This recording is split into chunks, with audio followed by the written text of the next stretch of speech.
লেখা দেখা যাচ্ছে পুরো ক্লিয়ার? হ্যাঁ স্যার দেখা যাচ্ছে। হ্যাঁ, তাহলে কারক আজকে আমরা করি, একটু যতটা হয় ততটা করব।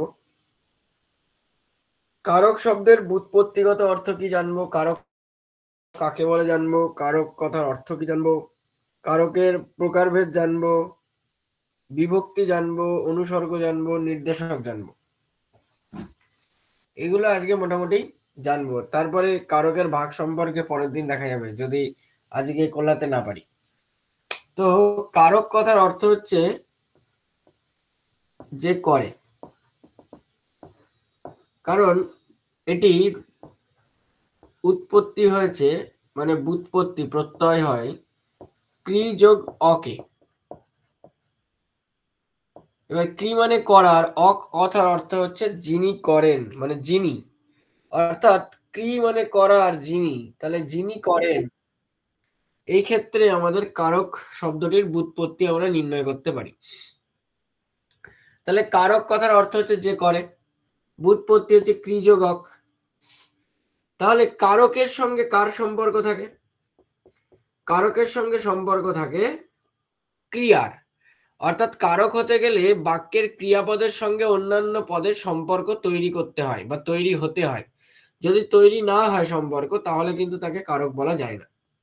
তাহলে কারক হতে গেলে কি করতে হবে না, বাক্যের যে সমাপিকা ক্রিয়া থাকে, যেটি বাক্যের শেষে বসে, সমাপিকা ক্রিয়ার সাথে অন্যান্য পদের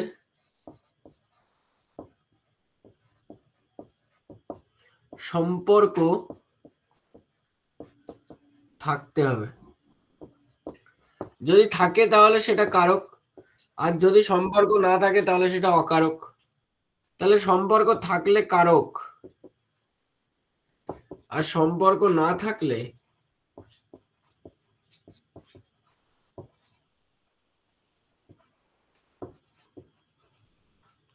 অকারক। এই অকারকের দুটি ভাগ আছে, আমরা পরে জানবো। কারক সম্পর্কে জানলাম। তাহলে কারক কথার অর্থ হচ্ছে যে করে, ব্যুৎপত্তি ক্রি যোগ অক, সমাপিকা ক্রিয়ার সাথে অন্যান্য পদের সম্পর্ক থাকতে হবে, তবেই সেটা কারক হবে। কিন্তু কারক নির্ণয় করতে গিয়ে আমাদের বেশ কিছু উপাদানের প্রয়োজন হয়।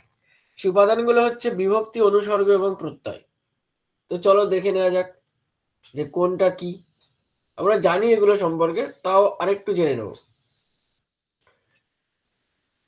কি জিনিস। বিভক্তি, প্রথমে আসছি আমরা বিভক্তি। আমি উপরে লিখে রেখেছি কারক ও বিভক্তি, কারণ কারকের সঙ্গে বিভক্তিটা সামঞ্জস্যপূর্ণভাবে থাকে। তাহলে বিভক্তি কাকে বলে? বিভক্তি হচ্ছে যে অর্থহীন বর্ণ বা বর্ণ সমষ্টি, যে অর্থহীন বর্ণ বা বর্ণ সমষ্টি শব্দের সঙ্গে যুক্ত হয়ে বা শব্দের পরে যুক্ত হয়ে পদে পরিণত করে। কাকে পদে পরিণত করে না, শব্দটিকে পদে পরিণত করে, তাকে বিভক্তি বলে। স্যার আপনার লিংকটা কি ওপেন করা আছে না ইয়ে করা আছে? ওপেন করা নেই। জয়েন করতে চাইছে, পাচ্ছে না বলছে গ্রুপে লিখে। ও আচ্ছা, দেখছি।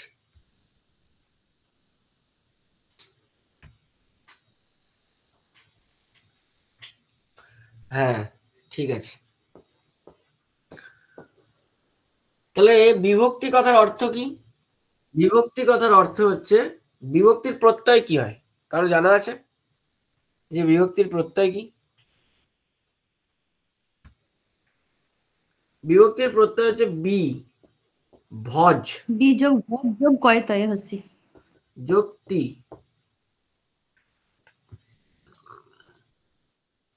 তি বা একটি দুটোই হয়। এবার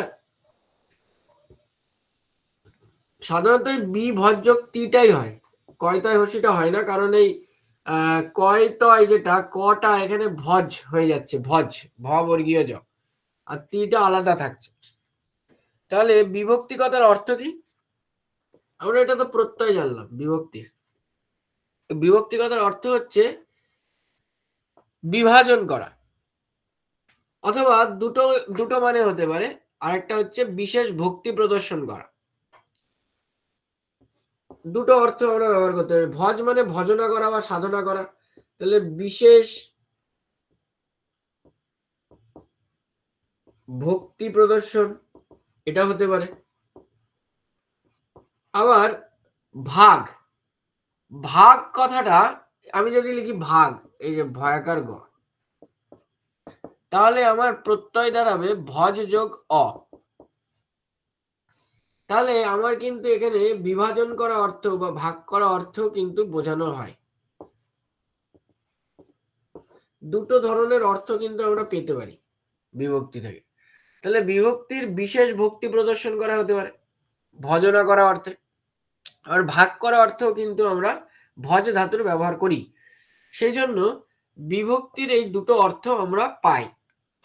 ব্যাকরণে বিভক্তির অর্থ কি? ব্যাকরণে বিভক্তির অর্থ হচ্ছে শব্দের পদে পরিণত করার একটা চাবিকাঠি, অর্থাৎ শব্দকে বাক্যে ব্যবহার করার উপযোগী করে তোলে হচ্ছে বিভক্তি। তাহলে বিভক্তির কাজটা কি করে? শব্দকে বাক্যে ব্যবহারোপযোগী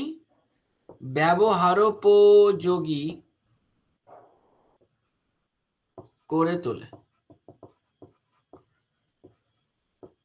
তার মানে আমরা বুঝতে পারছি যদি বিভক্তি না থাকতো তাহলে কিন্তু শব্দকে আমরা পদে পরিণত করতে পারতাম না। তাহলে শব্দকে পদে পরিণত করতে সাহায্য করছে কে? শব্দকে পদে পরিণত করতে সাহায্য করছে আমাদের বিভক্তি। তাহলে বিভক্তি বিভিন্ন প্রকারের হয়ে থাকে, অনেক রকমের প্রকার আছে বিভক্তির। তার মধ্যে আমরা দুটো প্রকার সম্পর্কে জানবো, সেটা হচ্ছে শব্দ বিভক্তি, বিভক্তির প্রকার। বিভক্তির প্রকার একটা হচ্ছে শব্দ বিভক্তি,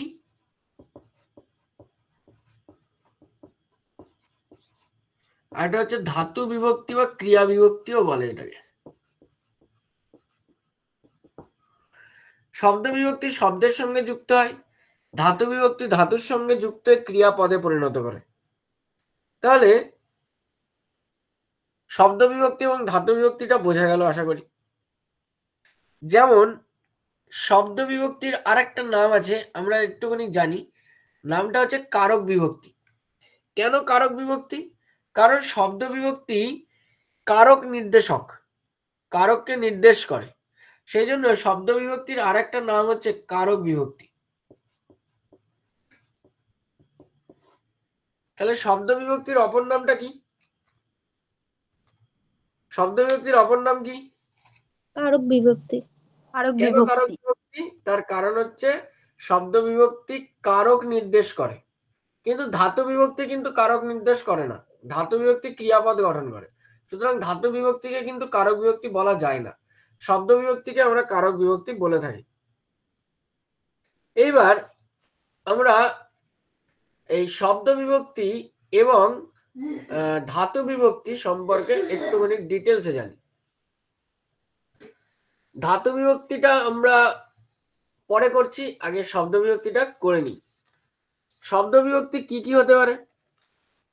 বাংলাতে অনেক শব্দ বিভক্তি আছে, অনেক অনেক শব্দ বিভক্তি আছে। যেমন বাংলায় বিভক্তি, শব্দ বিভক্তির সংখ্যা যদি আমরা ধরি, শব্দ বিভক্তি ধাতু বিভক্তিও আমরা ধরতে পারি, কিন্তু যদি প্রশ্ন আসে যে বাংলায় বিভক্তির সংখ্যা কটি, তাহলে বাংলায় বিভক্তির সংখ্যা হচ্ছে মূলত 5টি। তাহলে বিভক্তির সংখ্যা কটি বাংলায়?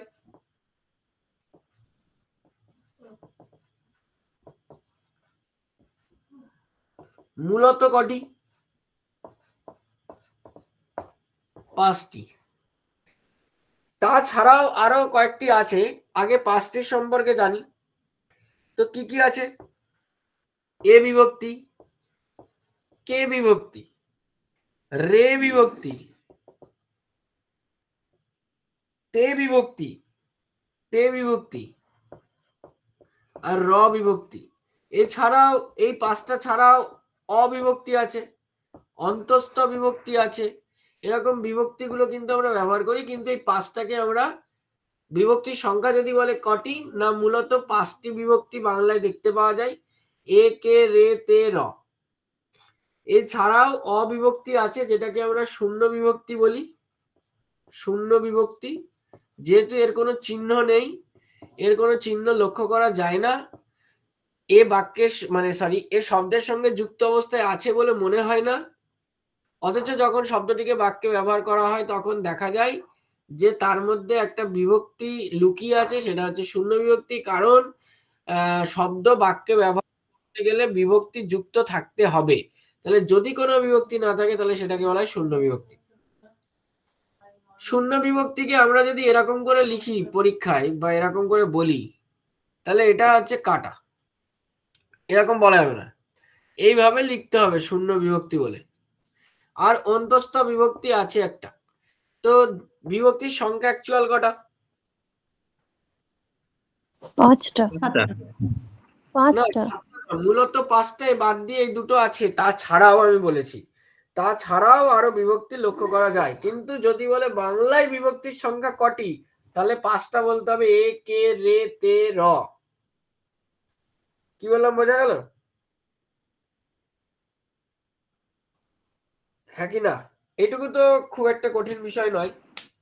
আচ্ছা, অবিভক্তি সম্পর্কেও আমরা জানবো, আর তির্যক বিভক্তি সম্পর্কেও আমরা জানবো, একটু পরে জানছি। আগে জেনে নি যে সংস্কৃতে বিভক্তিকে কি বলা হয়। বাংলায় তো বুঝলাম যে বর্ণ বা বর্ণ সমষ্টি শব্দের সঙ্গে, এটা অর্থহীন হবে, শব্দের সঙ্গে যুক্ত শব্দকে পদে পরিণত করতে সাহায্য করে, তাকে বলা হয় বিভক্তি। এটা আমরা একটু আগে জানলাম। কিন্তু এ বাদ দিয়েও আমাদের সংস্কৃতে একটা কারকে বিভক্তির সংজ্ঞা আছে। তাহলে সংস্কৃত পাণিনির ব্যাকরণ অনুযায়ী, ব্যাকরণ অনুযায়ী বিভক্তি তিনি কি বলছেন? সংখ্যা কারক বোধয়ত্রী বিভক্তি। তাহলে তার অষ্টাধ্যায়ী বলে যে গ্রন্থটি আছে, সেই গ্রন্থে তিনি এইটা বলেছিলেন, সংখ্যা কারক বোধয়ত্রী বিভক্তি। এটা হচ্ছে পাণিনির সংজ্ঞা বিভক্তিতে। কিন্তু বাংলা ব্যাকরণে কিন্তু এটা আমরা অনুসরণ করি না। আমরা বাংলা ব্যাকরণে সংস্কৃতে যেরকম কর্তৃকারক মানে প্রথমা বিভক্তি, কর্মকারক মানে দ্বিতীয়া বিভক্তি, করণকারক মানে তৃতীয়া বিভক্তি, এটা একদম বাধা ধরা, এর বাইরে ওরা যেতে পারছে না। কিন্তু বাংলায় কিন্তু এরকম নেই। অর্থাৎ বাংলায় কিন্তু এরকম করে আলাদা আলাদা করে কোনো বিভক্তি চিহ্ন কোনো কারকের সঙ্গে অ্যাটাচ করে দেওয়া হয়নি যে এই বিভক্তিটা থাকলে এটা কর্তৃকারকই হবে বা এই বিভক্তি থাকলে এটা কর্মকারক হবে, এমন করে কিন্তু বলা হয়নি। কিন্তু সংস্কৃত ব্যাকরণে প্রথমা বিভক্তি, দ্বিতীয় বিভক্তি, তৃতীয় বিভক্তি, চতুর্থী, পঞ্চমী, ষষ্ঠী এবং সম্বোধন, যেটাকে আমরা সপ্তমী বিভক্তি বলছি, সেই বিভক্তিও কিন্তু ইউজ করা হয়েছে ওখানে, মানে এইভাবে ইউজ করা হয়েছে। কিন্তু বাংলায় কিন্তু এভাবে ইউজ করা হয়নি। তাই সংস্কৃতের যে সংজ্ঞা, সেটা কিন্তু আমরা এখানে অনুসরণ করি না। তাহলে বিভক্তি সম্পর্কে অসুবিধা আছে? এইটুকুতে কোনো সমস্যা আছে? না স্যার। তাহলে বিভক্তির কাজ কি? বিভক্তির কাজ কি? শব্দকে পদে পরিণত করা। শব্দকে পদে পরিণত করা, অর্থাৎ বাক্যে পদের কারক সম্পাদনের কাজ করে, তাই তো? এটা বলতে পারি তো, বাক্যে পদের কারক সম্পাদনের কাজ করে।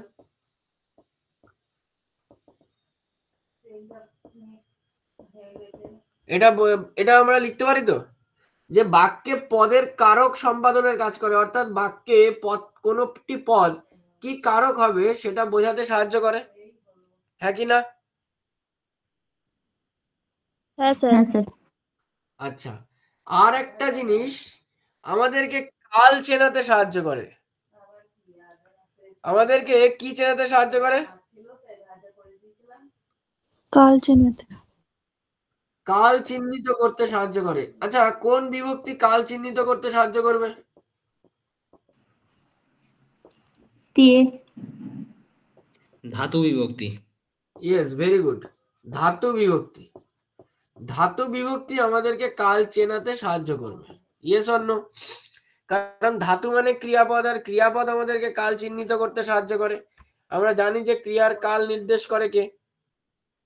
ক্রিয়ার কাল নির্দেশ করে কে? আমরা সমাপিকা ক্রিয়াপদের মাধ্যমে ক্রিয়ার কালকে নির্দেশ করতে পারি, এবং সেক্ষেত্রে সাহায্য করে ধাতু বিভক্তি। সেক্ষেত্রে সাহায্য করে ধাতু বিভক্তি। তাহলে বিভক্তির দুটো কাজ, একটা হচ্ছে বাক্যে পদের কারক সম্পাদনের কাজ করে, কাল চিহ্নিত করতে সাহায্য করে, আর ইন জেনারেল কাজ হচ্ছে শব্দকে পদে পরিণত করতে সাহায্য করে। ঠিক কি ঠিক না? হ্যাঁ স্যার, ঠিক। শব্দকে পদে পরিণত করতে সাহায্য করে, এটা হচ্ছে ইন জেনারেল কাজ।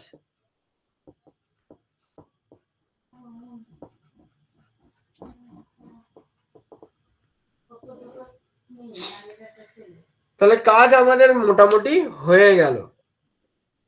এবার আমাদের খুব গুরুত্বপূর্ণ একটা কাজ করতে হবে, সেটা হচ্ছে আমাদের জানতে হবে যে শূন্য বিভক্তি তো আমরা জেনে গেলাম যে অবিভক্তিকে শূন্য বিভক্তি বলে, যেহেতু এর কোনো বিভক্তির চিহ্ন নেই, এর কোনো আলাদা করে কোনো চিহ্ন আমরা লক্ষ্য করতে পারি না, সেই জন্য অবিভক্তিকে আমরা বলি শূন্য বিভক্তি। পাণিনির সংজ্ঞাটা আমরা কেন লিখলাম?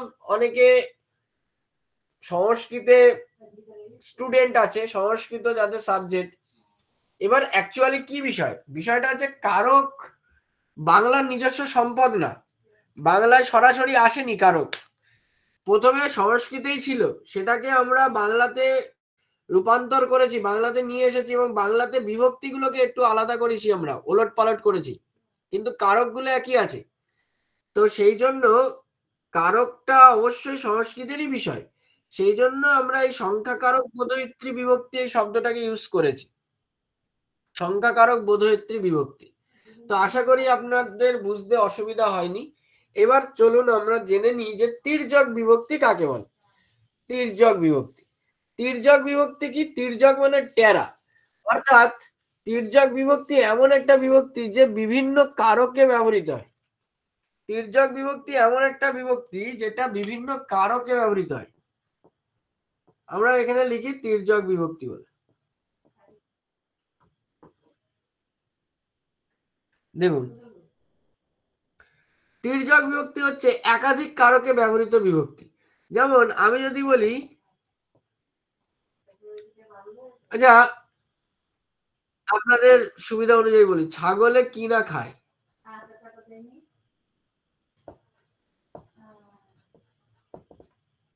তাহলে এখানে আমি ছাগলের তলায় দাগ দিলাম, তাহলে এটা কি কারক হবে? কর্তৃকারক। কর্তৃকারক। এবার আমি বললাম মনে করুন কি বলা যেতে পারে, আরেকটা উদাহরণ দিই। চোখে দেখা যায় না, চোখে দেখা যায় না, তো চোখের তলায় দাগ দিলাম, কি কারক হলো? করণ কারক। করণ কারক হলো, তাই তো? তাহলে করণ কারক এখানে কোন বিভক্তি আসলো বলুন? এ বিভক্তি। এখানে কোন বিভক্তি আসলো বলুন? এ বিভক্তি। এ বিভক্তি। আচ্ছা আমি যদি বলি ফুলে মধু আছে, ফুলের তলায় দাগ, এ বিভক্তি, কি কারক? অধিকরণ কারক। তাহলে আমরা এই যে তিনটে কারক লিখলাম আলাদা আলাদা, একটা কর্তৃকারক, একটা করণ কারক, একটা অধিকরণ কারক, তিনটে কারকেই আমরা এখানে একটাই বিভক্তি ইউজ করছি, এ বিভক্তি। সংস্কৃত হলে এরকম হতো না, সংস্কৃত হলে একটা বিভক্তি একটা কারকের জন্য অ্যাসাইন করা আছে, কিন্তু আমরা এখানে দেখলাম তিনটে বিভক্তি বলছি, একটা বিভক্তি তিনটে কারকে আলাদা আলাদা ভাবে ইউজ হয়েছে। এই যে ক্ষেত্রটা একেই বলা হচ্ছে তির্যক বিভক্তি।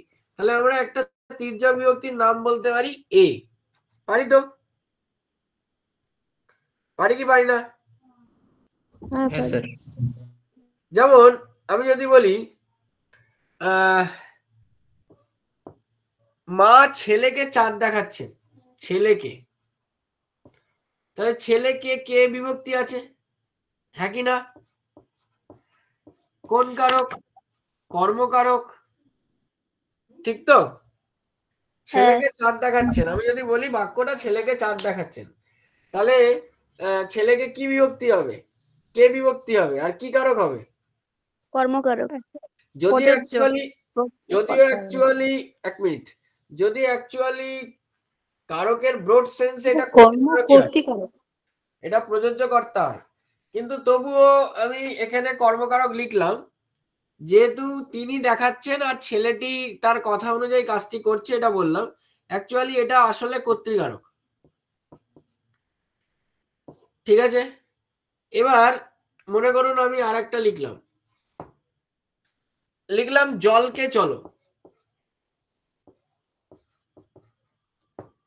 জলকে, তাহলে এখানে কে বিভক্তি আছে, হ্যাঁ কি না?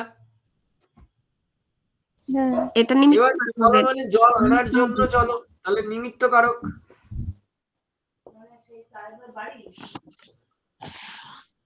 পরে আজকে পড়াবো,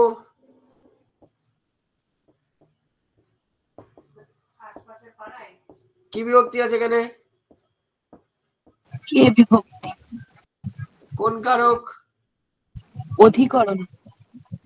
তাহলে এই যে এতগুলো কারক আমি বললাম, প্রত্যেকটা কারকেই এখানে কে বিভক্তি করে রয়েছে, তাহলে এই কে বিভক্তি একটা তির্যক বিভক্তির উদাহরণ। তাহলে তির্যক বিভক্তি একদম পরিষ্কার বোঝা গেছে, আশা করি বোঝা গেছে, তাই তো? হ্যাঁ স্যার। তাহলে শব্দ বিভক্তি কার সাথে বসে? কারকে। আর ধাতু বিভক্তি কার সাথে বসে? ক্রিয়ার সঙ্গে। একটা উদাহরণ দিচ্ছি ধাতু বিভক্তির। দেখুন আমি যদি বলি করিতেছি, এটা ধাতু ক্রিয়াপদের মধ্যে পড়ে, করিতেছি, তাহলে এটাকে ভাঙলে আমরা পাই কর যোগ ইতেছি। এই কর যোগ ইতেছিটাকে ভাঙবো আরো, কর যোগ ইতে যোগ আছো মানে আছ যোগ ই, এই একটা ধাতু চিহ্ন, এই একটা ধাতু চিহ্ন, এটা হচ্ছে যৌগিক কাল বলা হয়। যৌগিক কাল কেন বলা হয়? দুটো বিভক্তি আছে, দুটো ধাতু আছে। দুটো ধাতু থাকলে যে ক্রিয়াপদের দুটো ধাতু পাওয়া যাবে তাকে বলা হয় যৌগিক কালের ধাতু। এখানে একটা বিভক্তি ইতে আর একটা বিভক্তি ই। বিভক্তির মধ্যে আবার প্রকারভেদ আছে, আমি বলেছিলাম শব্দ বিভক্তি এবং ধাতু বিভক্তি, কিন্তু ধাতু বিভক্তির মধ্যে আবার কয়েকটা ভাগ আছে। যেমন একটা হচ্ছে কাল বিভক্তি,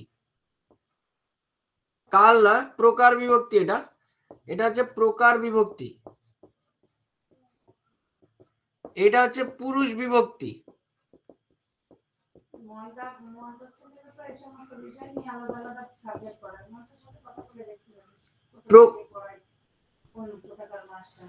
প্রকার বিভক্তি কি? প্রকার বিভক্তি হচ্ছে ইতে। ইতে কোন প্রকার বিভক্তি? না ঘটমান প্রকার বিভক্তি। আর ই এটা কোন বিভক্তি? না পুরুষ বিভক্তি। এটা পুরুষ আমাদেরকে বোঝাচ্ছে, এটা উত্তম পুরুষে রয়েছে, তাই উত্তম পুরুষ বিভক্তি হচ্ছে হ্রস্ব ই। ইতে হচ্ছে প্রকার বিভক্তি। তাহলে এই যে আমি বিভক্তিগুলো লিখলাম, এর মধ্যে বিভক্তি তাহলে দুটো আছে, একটা প্রকার বিভক্তি আছে, একটা পুরুষ বিভক্তি আছে। এই দুটোকেই আমরা বলতে পারি ধাতু বিভক্তি। কি বলতে পারি? এই দুটোকে আমরা কি বলতে পারি? ধাতু বিভক্তি। তাহলে ধাতু বিভক্তি আশা করি বুঝতে পেরেছেন। এবার চলে আসুন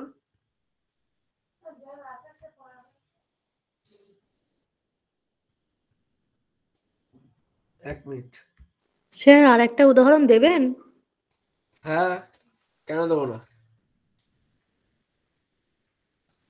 দেবেন বলার দরকার নেই, আর একটা দিন, ঠিক আছে?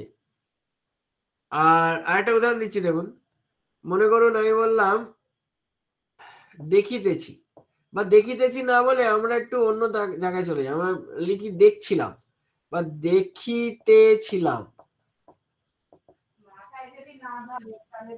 দেখিতেছিলাম, তাহলে এটাকে আমরা একটু ভাঙি। এটা হচ্ছে দেখ বাংলাতে, ইংলিশে এই সরি সংস্কৃত হচ্ছে দৃশ ধাতু, সংস্কৃত হচ্ছে দৃশ ধাতু, আর বাংলায় হচ্ছে দেখ যোগ ইতে ছিলাম। এবার এটাকে ভাঙবো, দেখ যোগ ইতে যোগ আচ যোগ ইল যোগ আম। এই হচ্ছে আমার ধাতু চিহ্ন, এই হচ্ছে আমার ধাতু চিহ্ন। এই যে ধাতু আর এই যে ধাতু, এই দুটো ধাতু আছে বলে এটাকে যৌগিক কালের ধাতু বলা হয়, যৌগিক কালের ক্রিয়া। এটা দেখিতেছিলাম, এটা হচ্ছে যৌগিক কালের ক্রিয়া, যৌগিক কালের ক্রিয়া। আশা করি বুঝতে পেরেছেন। মনে রাখবেন, দুটো ধাতু থাকলে তাকে বলা হয় যৌগিক কালের ক্রিয়া, আর একটা ধাতু থাকলে তাকে বলা হয় মৌলিক কালের ক্রিয়া। মৌলিক কাল হচ্ছে সাধারণ, আর যৌগিক কাল হচ্ছে ঘটমান আর পুরা ঘটিত।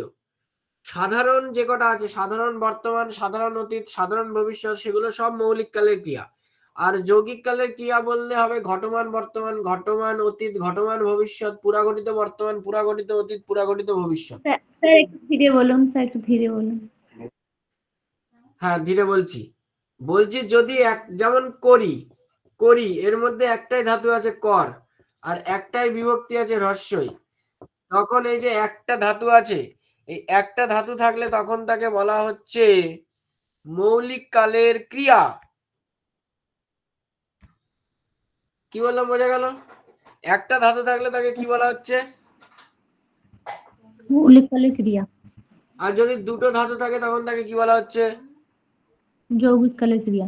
স্যার মৌলিক কালের ক্রিয়ার মধ্যে সাধারণ ঘটমান আর কি কি বললেন? সাধারণ ঘটমান, সাধারণ ঘটমান না, সাধারণ বর্তমান, সাধারণ বর্তমান, সাধারণ অতীত আর সাধারণ ভবিষ্যৎ পরে, আর ওইদিকে পরে বর্তমান অনুজ্ঞা, ভবিষ্যৎ অনুজ্ঞা, নিত্যবৃত্ত অতীত।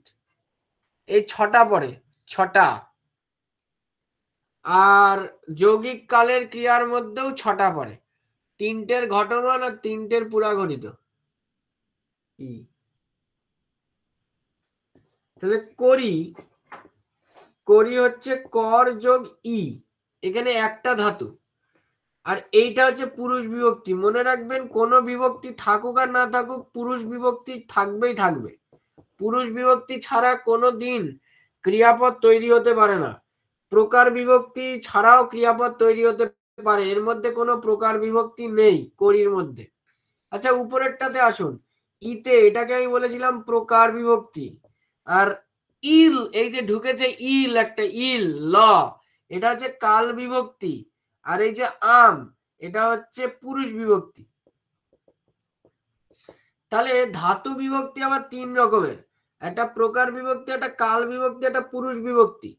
তো কোন বিভক্তি থাকুক আর না থাকুক, পুরুষ বিভক্তি মাস্ট থাকবে। আর এই প্রকার বিভক্তি আর কাল বিভক্তি, এইগুলো কালে ভদ্রে থাকে। কালে ভদ্রে মানে সব জায়গায় থাকে না, কচিত কোথাও অল্প স্বল্প কোনো কিছু কিছু জায়গায় আমরা দেখতে পাই। যেমন ঘটমান আর পুরা ঘটিততে দেখতে পাবো প্রকার, আর কোথাও দেখতে পাবো না প্রকার। আর ইলে, ইল মানে কাল বিভক্তি, এটা অতীতে দেখতে পাবো আর ভবিষ্যতে দেখতে পারবো। কোন বর্তমান কালে যতগুলো কাল আছে কোনোটাতেই কিন্তু আমরা কাল বিভক্তি দেখতে পাবো না। কাল বিভক্তি কেবলমাত্র অতীতকালে এবং ভবিষ্যৎকালেই দেখা যায়। প্রকার বিভক্তি কেবলমাত্র ঘটমান আর পুরা ঘটিততেই দেখা যায়। এইগুলো একটুখানি মাথায় রাখতে হবে। এটা বিভক্তি পড়াচ্ছি বলে বলে দিলাম, যদিও এটা ধাতু এবং ক্রিয়াপদের অংশ। এ বুঝতে পেরেছেন? মৌলিক কাল, যৌগিক কাল বোঝা গেছে? স্যার পুরুষ বিভক্তিটা কখন দেখা যায় বললেন? পুরুষ বিভক্তি কেবলমাত্র না, সর্বত্রই বসে। পুরুষ বিভক্তি যে কোনো ধাতুর পরেই বসতে পারবে, মানে ধাতুর পরে কোনো বিভক্তি থাকুক আর না থাকুক পুরুষ বিভক্তি থাকবেই থাকবে। কি বললাম বোঝা গেল? ধাতু বিভক্তি 3 প্রকার। ধাতু বিভক্তি 3 প্রকার, একটা হচ্ছে প্রকার বিভক্তি, একটা পুরুষ বিভক্তি, একটা কাল বিভক্তি। আর একটা জিনিস মনে রাখবেন, কেবলমাত্র পুরুষ বিভক্তি বা মানে ক্রিয়াপদের শেষে বসে, আর অন্যান্য বিভক্তিগুলো প্রকার বা কাল বিভক্তি সেটা আগে বসে। সবার শেষে পুরুষ বিভক্তি বসে, তারপরে আর কোনো বিভক্তি বসে না। তাহলে বিভক্তি সম্পর্কে যতটুকু বললাম বোঝা গেছে? বিভক্তিটা কি টোটালটা বোঝা গেছে? হ্যাঁ স্যার। আচ্ছা, এবার চলে আসুন অনুসর্গে। স্যার বলছি দাঁড়ান একটুখানি। ওই স্যার দুটো উদাহরণ দিলেন, একটা ছাগলে ওখানে একার আসছে, আর একটা হচ্ছে কয় একার দিয়ে একটা বললেন, তো সেখানেও তো একার পাচ্ছি। তো কয় একার কোথায় ব্যবহার করবো আর একার কোথায় ব্যবহার করবো, এটা যদি একটু বলে দেন। কোথায় কয় একার? কয় একার, আচ্ছা মূল শব্দটা কি? মূল শব্দটা কি এখানে? এখানে হচ্ছে ছেলেকে, মানে না, এখানে মূল কয় শব্দটা একার কি? চাই। ছেলে মূল মূল শব্দ। বিভক্তি ও সবসময় আচ্ছা, মূল হ্যাঁ। শব্দের সঙ্গে বসে, বুঝেছেন? বিভক্তি সর্বদা মূল শব্দের সঙ্গে বসে। আমাকে মূল শব্দটা আগে দেখতে হবে। তাহলে এইটা হচ্ছে আমার মূল শব্দ ছেলে, এর সাথে আমার এই কে বিভক্তি বসেছে। আর আমি যখন বললাম ছাগলে, তখন মূল শব্দ কি? ছাগল। হ্যাঁ, তখন কি বিভক্তি বসেছে এখানে? এ বিভক্তি। তাহলে এখানে কে এখানে এ, দুটো বিভক্তি আলাদা, কিন্তু দুটোরই দেখুন তো কারক এক। ছেলেকে 4 দেখাচ্ছেন, তাহলে ছেলেকে হচ্ছে একটা কর্তা। আমি ওখানে কর্ম লিখেছি, কিন্তু অ্যাকচুয়ালি ওটা কর্তায়, প্রযোজ্য কর্তা বলা হয় ওটাকে। আমি যখন কর্তৃকারকের ভাগ বলবো তখন দেখবেন প্রযোজক কর্তা প্রযোজ্য কর্তা আসবে। তাহলে এইটা হচ্ছে আমার সেই কর্তা, এইটাও আমার কর্তা, কিন্তু এখানে আমার এ বিভক্তি হয়েছে, এইখানে আমার কে বিভক্তি হয়েছে। তাহলে কর্তৃকারক কারক সেম, কিন্তু বিভক্তি আলাদা হতেই পারে। কিন্তু সংস্কৃতে এমনটা না। সংস্কৃতে বলে দিয়েছে যে প্রথমা বিভক্তি হলেই তোমাকে কি করতে হবে? তোমাকে সরাসরি কর্তৃকারক লিখতে হবে। কি বললাম বোঝা গেল? সজিত স্যার বুঝতে পেরেছেন? হ্যাঁ স্যার বুঝতে পেরেছি, হ্যাঁ। এবার স্যার এইগুলো একটু বলে দেবেন তো, প্রথমা বিভক্তি, দ্বিতীয় বিভক্তি, তৃতীয় বিভক্তি, এগুলো মানে কোনগুলো কি একটু বলে দেবেন তো স্যার? ওই তো কর্তৃকারকে প্রথমা, কর্মকারকে দ্বিতীয়া, এরকম করে করণের তৃতীয়া। ওটা তো হ্যাঁ, ম্যাডাম কিন্তু কোনগুলো? কোনগুলো? সংস্কৃতে। হ্যাঁ, মানে সংস্কৃতের কর্তৃকারকে প্রথমা বিভক্তির মধ্যে কি এ বিভক্তিটাই শুধু পড়ছে, সেটুকু জানতে চাইছি। মানে কর্মকারকের ক্ষেত্রে শুধু কি কেটাই ব্যাপারে পড়ে? কি? সংস্কৃতে এ কে রে তে এইসব কিচ্ছু নেই। সংস্কৃতে হচ্ছে বিভক্তি দেখে কারক নির্ণয় করা হয়। কি বললাম বোঝা গেল? ওখানে কারকটা মেন কথা না, ওখানে মেন হচ্ছে বিভক্তি। আমাদের এখানে যেরকম কারক নির্ণয় করি আমরা, বিভক্তি পরে দেখি, আর সংস্কৃতে হচ্ছে বিভক্তি আগে দেখতে হয়। সব একটা বাক্যের মধ্যে কারক আছে, একটা শব্দ আছে কারক শব্দ, এবং তার সাথে একটা বিভক্তি যুক্ত আছে। যেমন ইতি বলে একটা বিভক্তি আছে, ইতি। তাই ইতি বিভক্তি থাকলে সেটা কর্তৃকারক হবে, মানে প্রথমা বিভক্তি হবে। এরকম করে করে আছে, বুঝতে পেরেছেন? আচ্ছা স্যার। এবার এটা অ্যাকচুয়াল তো আমরা বাংলা করছি, বাংলার সাথে সংস্কৃতের খুব একটা মিল নেই, কিছু কিছু মিল আছে। এবার যদি আপনারা আমাকে বলেন যে সংস্কৃতের কারক সম্পর্কে আমাদেরকে একটু হালকা ধারণা দিয়ে দেবেন, তাহলে সেটা আমরা করতে পারি। সেটা আজকে না হলেও পরের দিন ক্লাসে করতে পারি।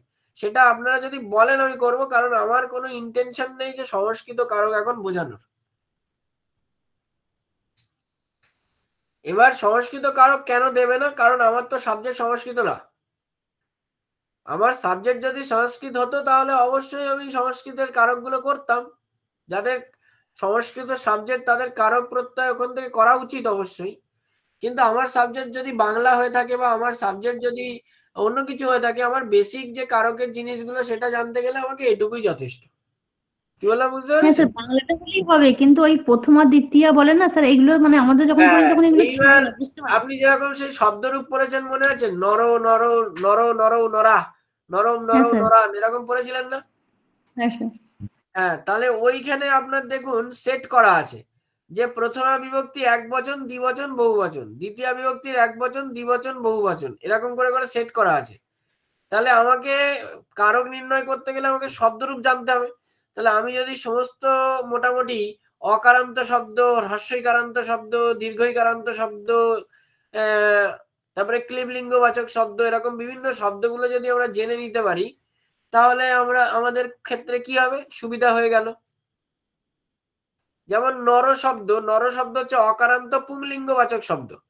এবার আপনি ওই জাতীয় অকারান্ত পুংলিঙ্গবাচক আর অন্যান্য যে শব্দগুলো আছে সব নর শব্দের মতন হবে।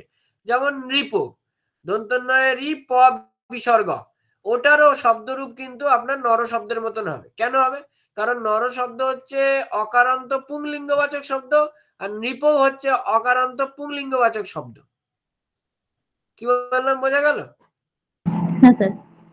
সেই জন্য সংস্কৃতের শব্দরূপ নির্ণয় করা বা শব্দরূপ যাচাই করা কোনটা কোন বিভক্তিতে কোন বচনে আছে সেটা খুব একটা বেশি কঠিন না। আমাদের কিছু বেসিক শব্দগুলোকে জানতে হবে, যেমন অকারান্ত শব্দ, আকারান্ত শব্দ, হ্রস্বইকারান্ত শব্দ, দীর্ঘইকারান্ত শব্দ, উকারান্ত শব্দ। যেমন সাধু, সাধু হচ্ছে উকারান্ত শব্দ।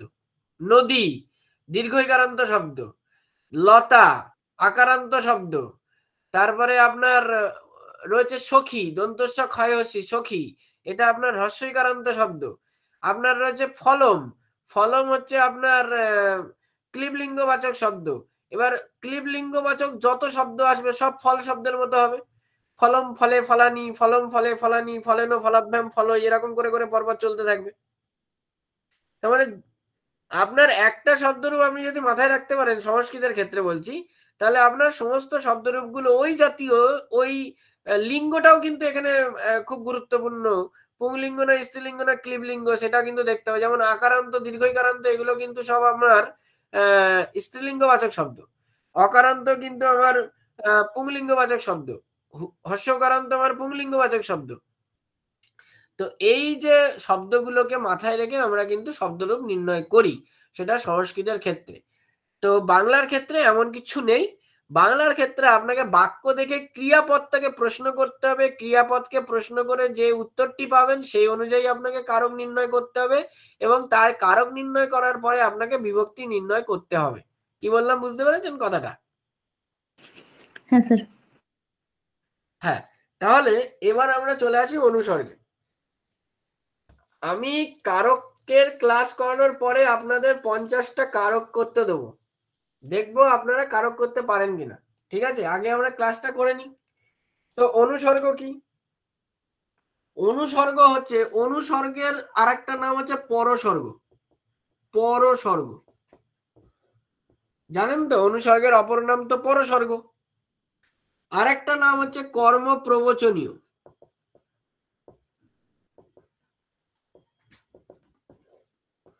অনুসর্গ মানে, অনু মানে পশ্চাৎ আর স্বর্গ মানে অবস্থান। তাহলে পশ্চাতে অবস্থান করলে কার পশ্চাতে অবস্থান করবে না, শব্দের পশ্চাতে অবস্থান করবে। অবস্থান করে কি করবে না, পরের শব্দের সঙ্গে একটা সম্পর্ক তৈরি করবে বা রিলেশন তৈরি করবে। তাহলে অনুসর্গের মূল বিষয়টা কি? অনুসর্গের কিন্তু অর্থ আছে। অনুসর্গের কি আছে? অনুসর্গের অর্থ আছে, কিন্তু আপনি বলতে পারেন যে বিভক্তির কোনো অর্থ নেই। একটু আগে আমরা করলাম বিভক্তির কোনো অর্থ নেই, কিন্তু অনুসর্গের অর্থ আছে। অনুসর্গ আলাদা হয়ে বসে, আলাদা হয়ে বসে, শব্দের সঙ্গে যুক্ত হয়ে বসে না। কখনো কখনো শব্দের আগেও বসে, শব্দের আগেও বসে, সবসময় পরে বসে এমনটি না, আগেও বসে। তো এই জায়গাগুলো কিন্তু মনে রাখতে হবে। যেমন আমি একটা উদাহরণ দিচ্ছি, বিনা স্বদেশী ভাষা, বিনা স্বদেশী ভাষা পুরে কি আশা, এটা আপনারা জানেন, একটা বিখ্যাত কবির লেখা। জানেন তো? এই লাইনটা একজন বিখ্যাত কবির লেখা, জানেন? না, জানা নেই নাকি?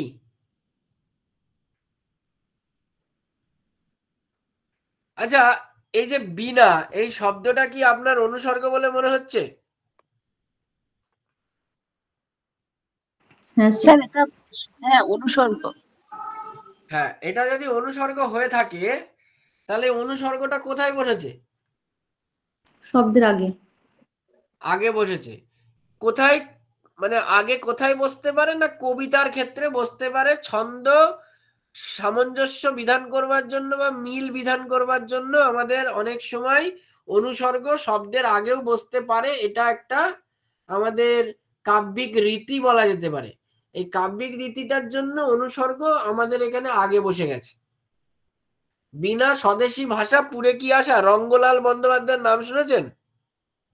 হ্যাঁ স্যার। হ্যাঁ, তাহলে মাতৃভাষা উপলক্ষে কবিতাটা। একদম একদম। বিনা স্বদেশীয় ভাষা নিজের আশা পূর্ণ করা সম্ভব হয় না। এবার আমরা জানি যে অনুসর্গের তাহলে নাম কি কি পেয়ে গেলাম? অনুসর্গের নাম কি কি পেয়ে গেলাম? কর্মপ্রবচনীয়। অনুসর্গ এবং কর্মপ্রবচনীয়, পরসর্গ ইত্যাদি নামগুলো পেলাম। আচ্ছা, আর কি আমরা এখান থেকে জানবো? আমরা অনুসর্গ কোথায় বসে, কিভাবে বসে বুঝলাম। অনুসর্গের কাজটা কি বললাম? এক্ষুনি বললাম যে অনুসর্গ পরের শব্দের সঙ্গে আগের শব্দের সম্পর্ক তৈরি করে। কি বললাম? অনুসর্গ পরের শব্দ এবং আগের শব্দের মধ্যে, মানে পরের শব্দ ও পূর্বের শব্দের মধ্যে সম্পর্ক তৈরি করে।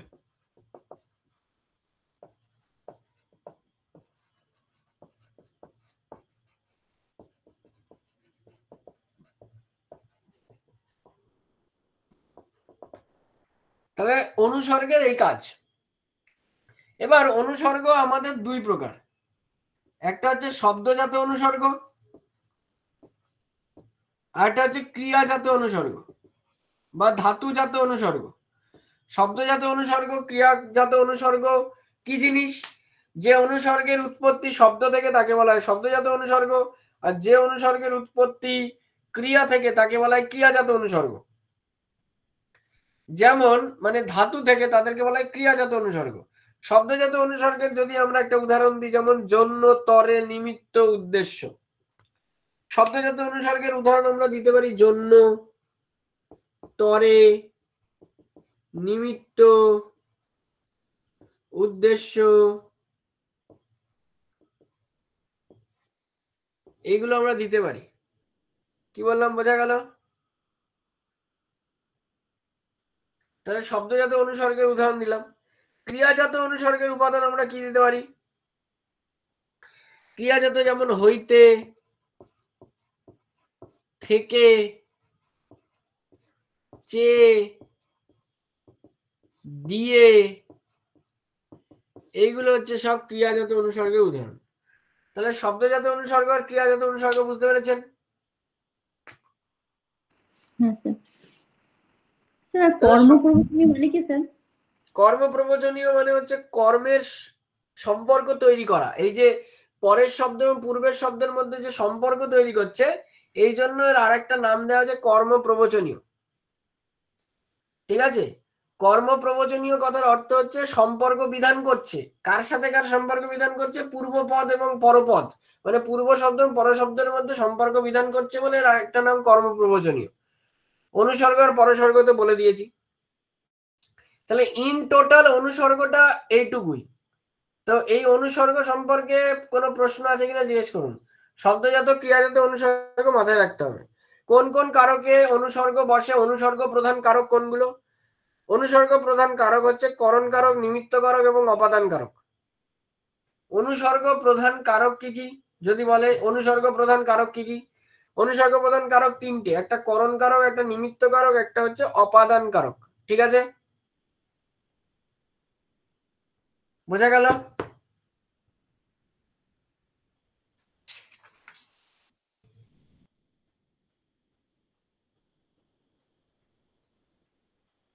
বোঝা গেছে? হ্যাঁ স্যার। আচ্ছা, তাহলে আমরা অনুসর্গ পড়লাম, আমরা বিভক্তি পড়লাম। এবার আমরা যেটা দেখবো সেটা হচ্ছে নির্দেশক। নির্দেশকটা কি জিনিস? নির্দেশক হচ্ছে প্রত্যয়, বাংলা প্রত্যয়, বাংলা তদ্ধিত প্রত্যয়, তাকে বলা হয় নির্দেশক। নির্দেশক মানে নির্দিষ্ট করে, কি নির্দিষ্ট করে? সংখ্যা বা বচন নির্দিষ্ট করে, বিশেষ্য পদের বা সর্বনাম পদের সংখ্যা বা বচন নির্দিষ্ট করে, তাকে বলা হয় নির্দেশক। এক মিনিট।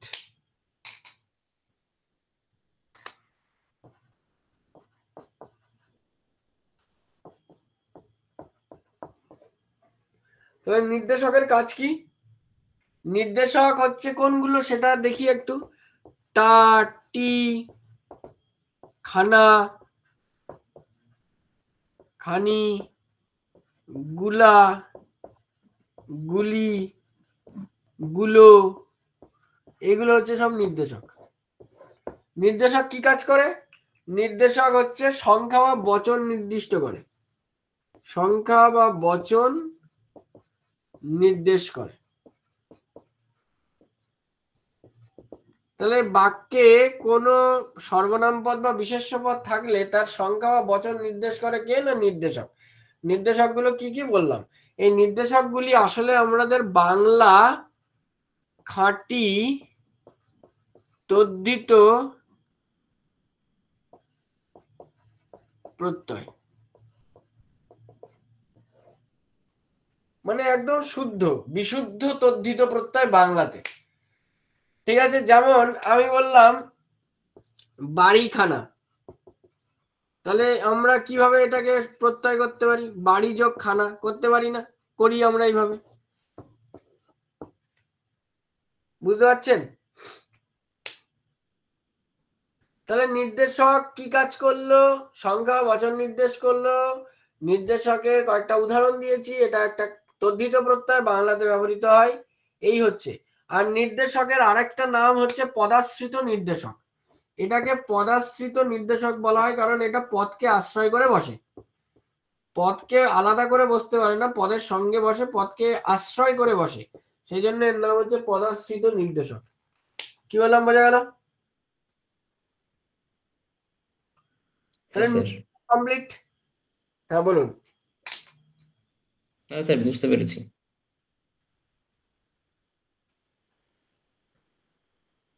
বলুন, বাকিরা বলুন।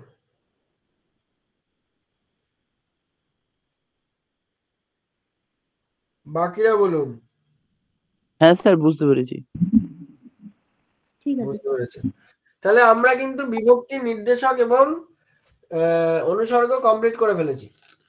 সুনীতি কুমার চট্টোপাধ্যায়ের নাম শুনেছেন? সুনীতি কুমার চট্টোপাধ্যায়ের লেখা একটা বিখ্যাত বইয়ের নাম হচ্ছে ভাষা প্রকাশ বাংলা ব্যাকরণ, তাই তো? আর একটা বই তিনি করেছিলেন, সংকলন করেছিলেন, সেটা হচ্ছে ওডিবিএল। ওডিবিএল এর পুরো নাম জানেন? হ্যাঁ sir, origin of development Bengali language. ঠিক, origin and development of Bengali language.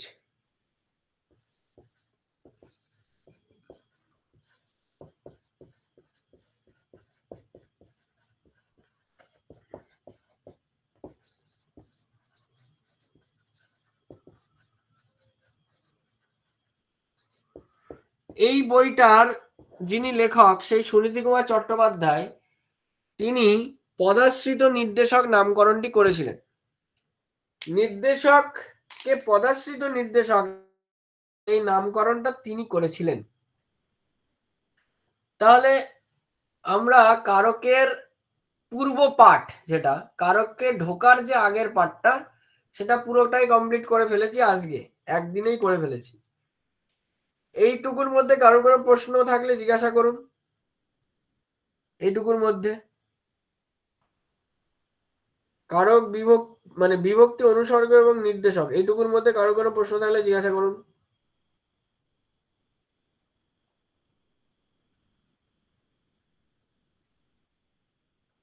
প্রশ্ন আছে কারো কোনো?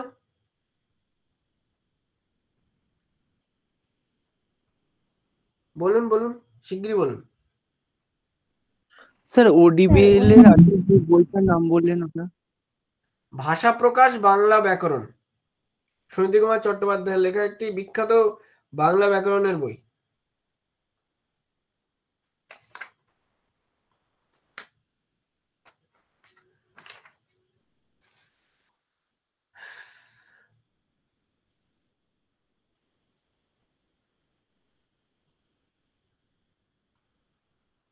আচ্ছা, আগের দিনের ওই যে ক্লাসটা যেটা হয়েছিল ওই ইউটিউবে, যেটা আমি ওই টেন্সের উপরে করিয়েছিলাম, সেখানে কারোর কোনো সমস্যা আছে?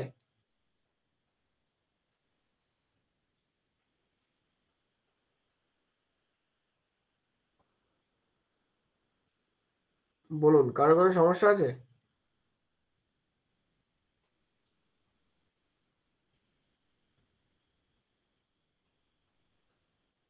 আগের দিনের যে ক্লাসটা করিয়েছিলাম যারা ছিলেন ক্লাসে, তো কাইন্ডলি বলুন যে কোনো সমস্যা আছে কিনা।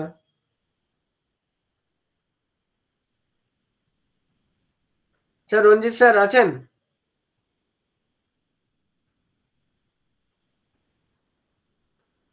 রঞ্জিত বাবু আছেন?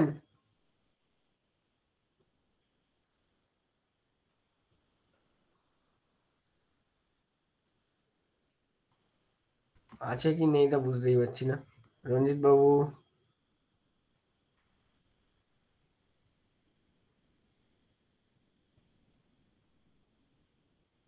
আছে তো? আচ্ছা বলছি, আপনি একটুখানি তাহলে ভিডিওটা অফ করে দিন, এবার রেকর্ডিংটা অফ করে দিন ভিডিওর। আজকে আমরা এটুকুই করব। আর টেন্সে কোনো গন্ডগোল আছে কিনা জিজ্ঞাসা করছি, একটুখানি কাইন্ডলি যদি বলেন। দুটো টেন্স করিয়েছিলাম মাত্র, প্রেজেন্ট ইনডেফিনাইট আর প্রেজেন্ট কন্টিনিউয়াস। তার মধ্যে কোনো সমস্যা আছে কিনা বলুন। কেউ কোনো উত্তর দিচ্ছে না, তার মানে দেখেনি কেউ সম্ভবত, তাই তো? স্যার করেছি ক্লাস। হ্যাঁ, তার অসুবিধা আছে কিনা সেটাই জিজ্ঞাসা করছি। না না, অসুবিধা নেই। ঠিক আছে, তাহলে আজকের ক্লাস এটুকু থাকলো। পরের দিনে কালকে তো আবার ক্লাস আছে, সেই কালকের ক্লাসে আমরা দেখি, কালকে ক্লাস করাবো আমি, তো দেখি কালকের ক্লাসে কি করা যায়। কালকে আর বাংলা করাবো না, ঠিক আছে? স্যার কালকে সিডিপি চাই, সিডিপি, আর অন্য কি কোনো সাবজেক্ট হবে না, সিডিপিটাই দরকার। ঠিক আছে, তাহলে আজকের মতন এটুকুই। শুভরাত্রি সবাইকে।